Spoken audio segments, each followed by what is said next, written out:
maaha qof kaliya waa laba qof oo mataana ah. Abshakuur Fuad Cali iyo Cabdibaasid Fuad Cali waa laba qof oo mataana ah oo ku nool magaalada Hargeysa kuwaas oo aan muuqooda aan la kala aqoon. habeen anigoo hurda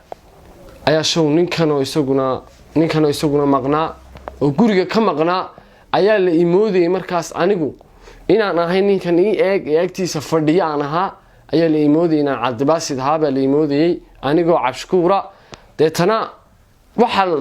loo maleynay habeenkii ay hooyo maleynayso waaba u maleynay inuu maqayay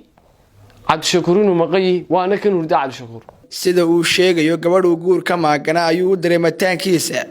habeenkii waan u iman kari waayay anigu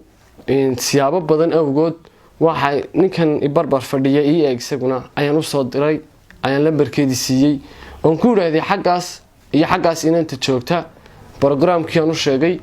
wixii ugu dambeeyay aan isku ogeynaa way dhici kartaa inay weydiisay aan u soo sheegay weekaanshiyaha mataankiisa ayaa sababay in dhaawac dhanka madaxa soo gaadho. anigoo guriga ka soo baxay salaad casar markii la eedaami doono oo masaajid ku socda ayaa nin walaalkay saaxiibiin oo naga weyn Cabshakuur malaha wax ku soo sameeyay oo carab leeyahay waxaan isagana ka salaamayo ayaa nabar ayaa dhagax igu soo tuuray dhagax xagaas iga dhacay waana dakhramay waan yaa oo dhagax maxaad igu dhufatay dhiigan ma arkayba ninkan de kibirka dhagax igu dhuftaan arkaya